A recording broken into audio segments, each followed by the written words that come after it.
Onyame asomdie enka baby biara wo hwe me ene onyame ama ye kwanya yasan ade ehia ye ni hira na ye ema ne din bebre me din dia adwa mensa ye ntie dia ewrade ewo maye ene ne menko Lucas sempa etredu endichemu aduanan baako ene aduanan mienu Luke chapter 10 verse 41 and 42 onyame wasem de bi ema yenko na yenko hwe o say na Awurade buase no say Martha wo dwendwene na wo ha wo ho enioma pii ehun ene bra ana sister Awurade se wo dwendwene dodo wo ha wo ho enioma pii ehun 42 aduanan mienu o say ade baako na ehia baako pe o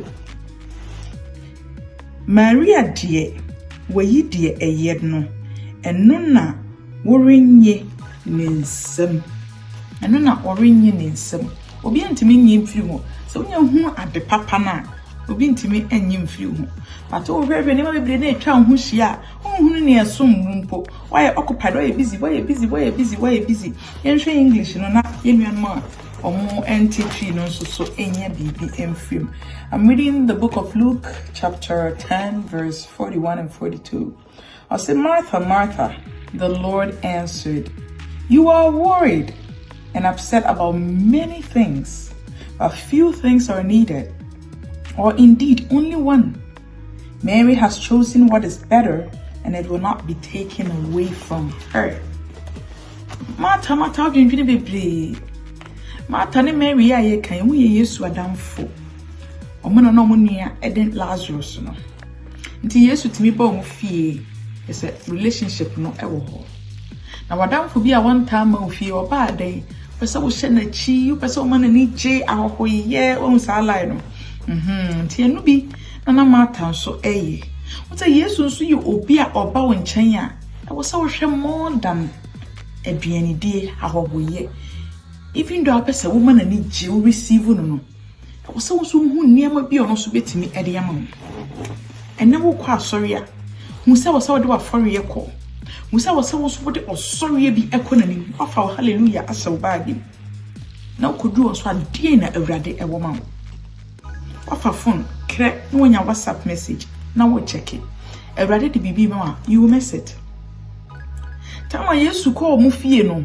Now married to her. Musa yes to about when China over hinter send your better than the child. And commodity be back so.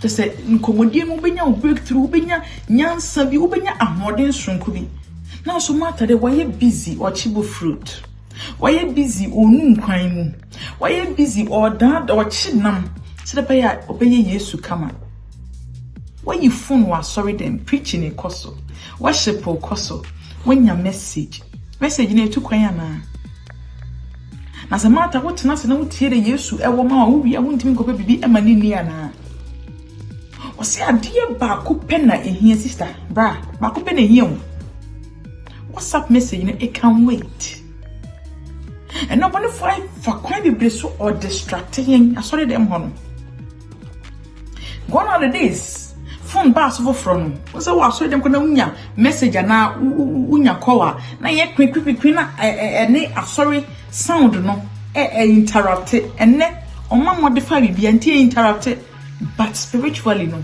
queen so I want message neighbor nyame asem efi pulpit no so ba wugina nyame ni mo ma no sorry ne waya munti wo hwe na mo djuma ne nsan no djuma wo yi na ya fi akomam na message ba na obi pere wo sa wonhwe na obi moku de na wo ko hwe ne na ase utimi hwe obi fi soro ekosi ne na ase wo se ade ba ko pe na ehia English no cry na yemi debebre. Or say but few things are needed and also or indeed only one. Ba ko pede here sister bra and also. Siti na wo sa wo yema nyame no. Ahofama na wo sa and also. O misa bebre o. On ka se fama ambedi skadro. On ka se fa papa beji o. On ka se kunema mi o. Wakoma no. A city, a seriousness, commitment, no, a home family, no, and no so here. eno na wo hia edoso se wo be di na se so se wo dom ye di ma sede so eno nko an wo hia enso ye de nemo be bra bo ye ho asafo hina Yesu gina ye nche okasa kra ye nte ade ba ko pe na hia o se wo dwendwene na mo ha wo ho nemo pii ho me ha wo ho ate obi ade bia wo de bad news e bra ka asore ho nsam nyame nkrofo ho nsam me ma na so esa na wo ha wo nemo pii ho asore no nya wo de nyame de ya what you can do de betimi aya abone se obekai nyame nipa na sabi wahwe ase na mo rewe ho na ense situation obekai ni mpa ibom na wo so woni na yepe eno na awurade ehwa firi mi ne wo ho ene se obeye sitie na wo ndwendwene bebre na wo mfa na bebre mo ho asafo hene na ade ba ko na asafo awurade hwa firi wo no be mama ka obeye nshira ka Kristo sumbe ponanim nka obeso awurade ani pii ena asem we na awurade se mfa ma wo Nigusu ha Kaiwo on the Go World. Program na ye hyehyem idwa with 500 Ghana cedis no. So woni mo bia na ho kyere na mesrew number ye gu hoi send no WhatsApp message ma ye wate. Obi wo ha de obedi kura nya. Onya na nka mbese wa hwene ma. Na ye ma no 500 bi etie na sema ono so timi dia hye bi ase. O se waya ma o se waya ma onua na waya ma me Kristo. Wanya ma onua so wanya ma me.